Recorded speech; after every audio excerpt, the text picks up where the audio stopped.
Od 3 lat mieszkamy w tym obozie. Warunki są tutaj bardzo trudne. Jest zimno i padają deszcze. Potrzebujemy ogrzewania.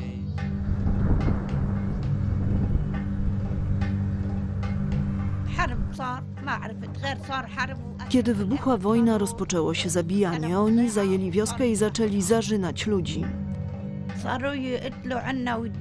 Po prostu zaczęli nas zarzynać, wszystkich, nawet starszych ludzi. Musieliśmy uciekać. Chciałabym kiedyś tam wrócić, ale tego powrotu nigdy nie będzie. Straciłam wszystko. Przysięgam, że zostało mi tylko to, w czym uciekłam z domu.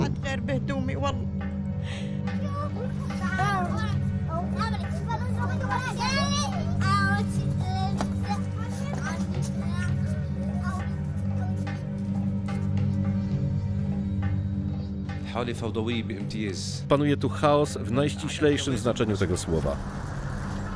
Doszło do naruszenia balansu, ładu demograficznego. Na przykład w naszej wiosce jest tu około 4000 mieszkańców, a uchodźców jest już 6000. Jest ich więcej niż nas. To jest chaos, demograficzny chaos. Akkar to północny region Libanu, leżący przy granicy z Syrią. Znalazły tu schronienie tysiące uchodźców. Z miejscowości Bire doskonale widać syryjskie miasteczka. Uchodźcy codziennie oglądają miejsca, z których uciekli. W Libanie nie ma obozów dla uchodźców nadzorowanych przez organizacje międzynarodowe czy też ONZ. Tych obozów nie ma, więc taki uchodźca przekraczający tą granicę, która znajduje się tam, zaraz po jej przekroczeniu musiał sobie sam na własną rękę znaleźć mieszkanie.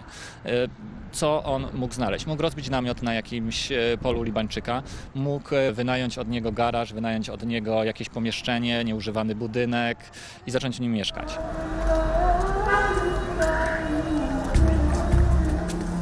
Problem dotyczy nie tylko pogranicza, ale też dużych miast. Liban ma zaledwie 4 miliony obywateli i jest państwem najbardziej na świecie dotkniętym problemem uchodźców.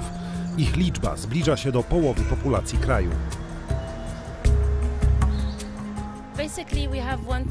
Mamy 1 200 000 zarejestrowanych uchodźców, ale tak naprawdę jest ich więcej. Około 1 700 000. Jamal ma zaledwie 10 lat, nie chodzi do szkoły, choć teoretycznie syryjskie dzieci mają taką możliwość. Ale dojazd kosztuje, a są pilniejsze potrzeby niż edukacja.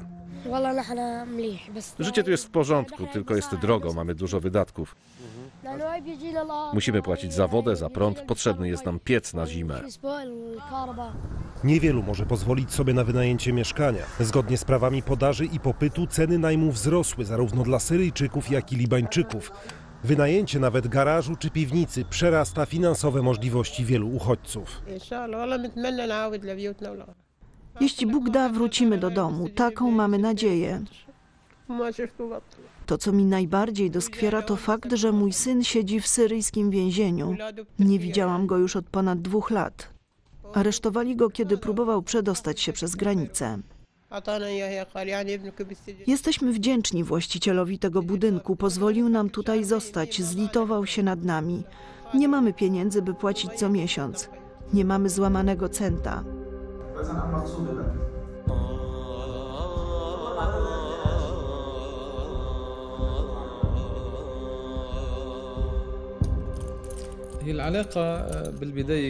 Na początku relacje były przyjazne, na zasadzie braterstwa krwi między Libańczykami i Syryjczykami, zwłaszcza tu, przy samej granicy. Ale w związku z długotrwającym kryzysem, a mówimy już o ponad 4 latach, zaczęły się pojawiać problemy. Społeczeństwo libańskie, które jest i tak biedne, znalazło się pod ogromną presją. Zostało zalane falą uchodźców. To jest naturalne, że dochodzi do tarć.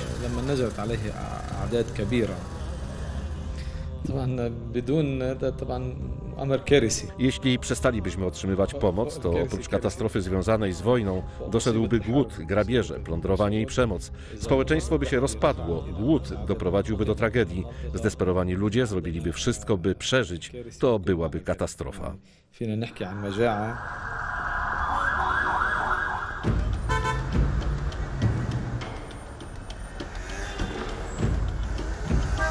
Nie wytrzymuje libańska infrastruktura.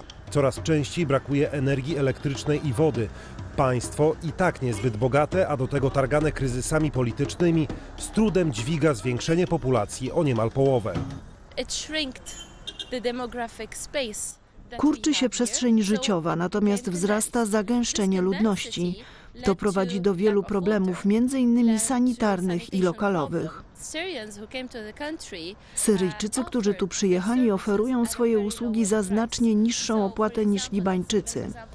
Na przykład jeśli libański kelner w Bejrucie zarabia $600 miesięcznie, a do wyboru jest Syryjczyk, który zgodzi się na $400, to wiadomo, że Libańczyk straci pracę, bo jego szef będzie chciał tańszego pracownika.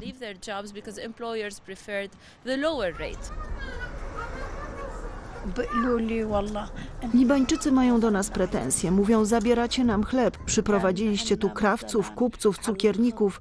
Dokonujecie inwazji na nas. Jesteście chciwi i roszczeniowi. Przysięgam, że tak do nas mówią. Jeśli Bóg da, to wrócimy do Syrii, ale na ten moment nasza przyszłość jest w Libanie.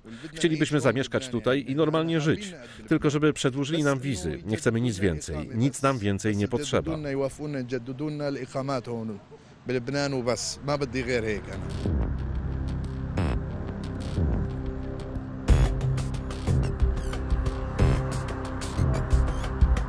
W pewnym libańskim filmie jeden z bohaterów mówi do drugiego: jeśli wydaje ci się, że zrozumiałeś sytuację w Libanie, znaczy to, że ktoś ci ją źle wytłumaczył. I rzeczywiście. Skomplikowany system polityczny kraju opiera się na delikatnej równowadze pomiędzy szyitami, sunnitami i chrześcijanami. Napływ uchodźców może nią zachwiać. Może też zachwiać bezpieczeństwem i tak niezbyt bezpiecznego kraju.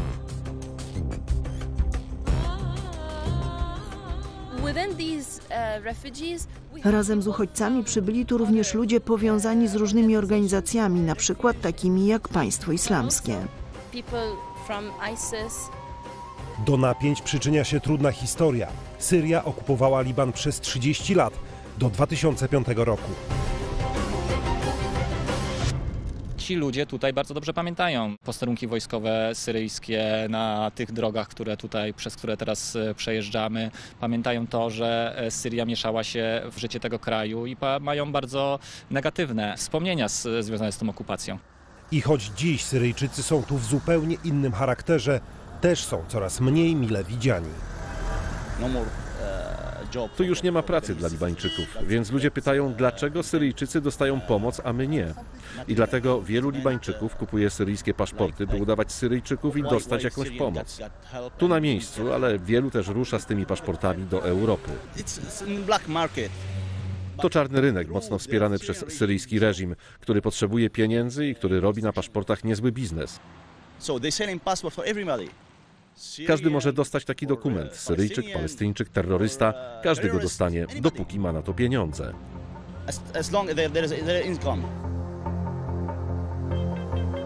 Na podróż do Europy mogą sobie pozwolić tylko najzamożniejsi uchodźcy. Kilka tysięcy dolarów to suma nieosiągalna dla ludzi, którzy już od kilku lat tułają się po obcym kraju, żyjąc poniżej jakichkolwiek standardów socjalnych.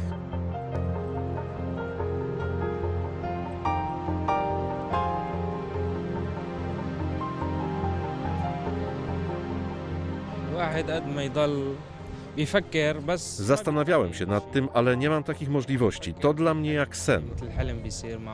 Europa jest marzeniem. Europa nam się śni, ale jest nieosiągalna, poza możliwościami.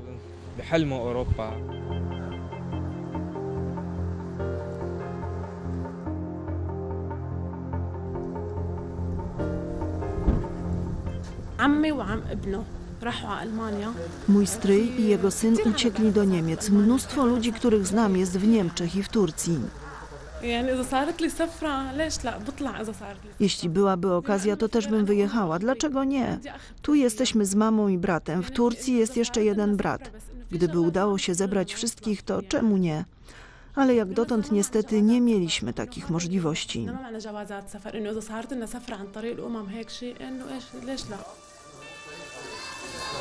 W tymczasowych obozowiskach zaczyna się rodzić kolejne pokolenie młodych Syryjczyków, które być może przez lata nie stanie na ojczystej ziemi.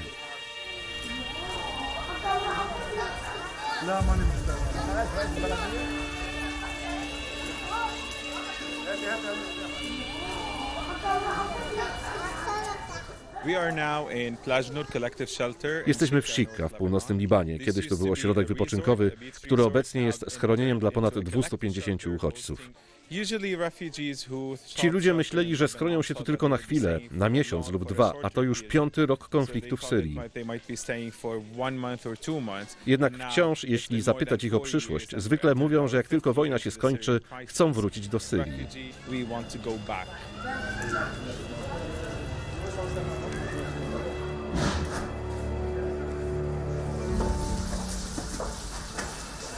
Abdul Rahman mieszkał w Idlibie. Jego dom znajdował się blisko bazy wojskowej. Dziś jego 8-osobowa rodzina zajmuje apartament z widokiem na morze. Przed wojną byłyby to wymarzone wakacje. Dziś trudno jest tu wytrzymać. Nie chcę zostać w Libanie, ale dopóki nie ustają bombardowania, to nie wrócę do Syrii. Jakiś czas temu, po tym jak ogłosili, że sytuacja się stabilizuje, myślałem o powrocie, ale znowu zaczął się ostrzał. Społeczność międzynarodowa musi się zebrać i znaleźć dyplomatyczne rozwiązanie. Politycy, oni najlepiej wiedzą, jak to zrobić. My jesteśmy zwykłymi ludźmi. Decyzja nie należy do nas.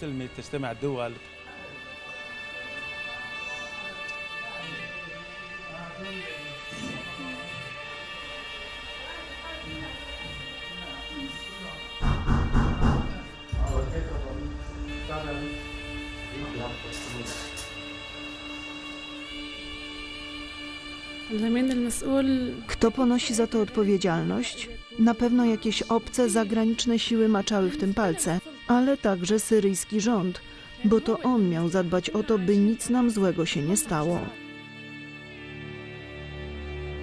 Nie mam pojęcia, jak do tego doszło. Żyliśmy spokojnie, jak wszyscy ludzie. Chodziliśmy do szkoły, do pracy. Nie wiem, co się stało. Obawiamy się, że uchodźcy tutaj szybko nie wrócą do Syrii. Ludzie, którzy tutaj mieszkają, oni nie uciekli przed państwem islamskim.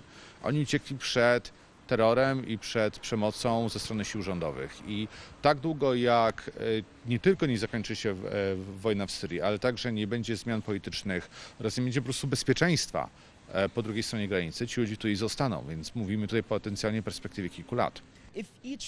Majd Nassan jest Syryjczykiem. Wyjechał do Libanu na studia dokładnie rok przed rozpoczęciem wojny. Dziś nie może wjechać do kraju, bo trafiłby do reżimowej armii. Rozważa dołączenie do tysięcy rodaków w Europie.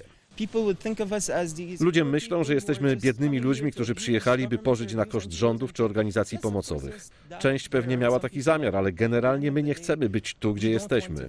Ja bardzo chciałbym wrócić do Damaszku, tak jak mieszkańcy Aleppo, którzy stracili swoje piękne miasto.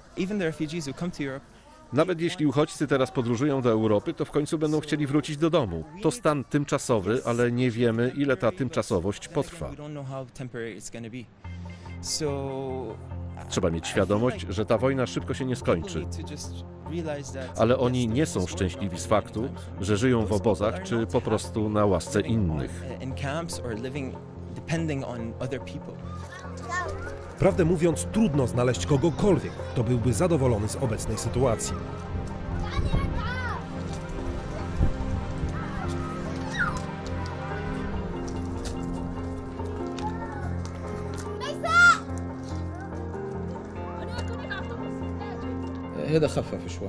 Ludzie muszą wytrzymać ten ciężar na zasadzie solidarności. Ale jeśli pytanie brzmi, czy tutaj jest dobrze, odpowiedź brzmi nie. Ani Syryjczykom, ani Libańczykom.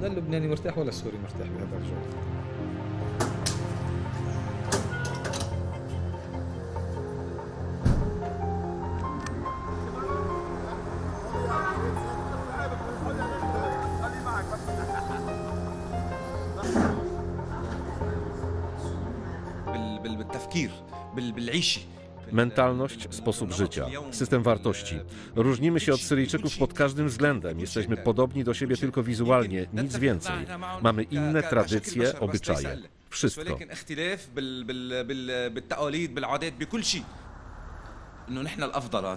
Nie mówię, że jesteśmy lepsi, żeby było jasne. Ja tak nie mówię. Po prostu jesteśmy inni. To wszystko spowoduje, że u nas dojdzie do tego samego, co dzieje się teraz w Syrii. Oni pociągną nas ze sobą do grobu. Teraz jeszcze umieramy powoli, ale wkrótce oni nas wykończą. Niestety. Czy jest coś lepszego od własnej ojczyzny? Nasza ojczyzna będzie dla nas lepsza niż Liban. Nie ma nic lepszego od ojczyzny.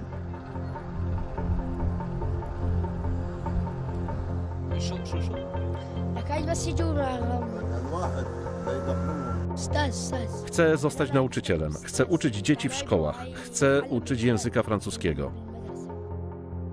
Wrócę do Syrii. Jeszcze trochę i wojna się skończy. Dokładnie jak na całym świecie, również tu nadzieja umiera ostatnia.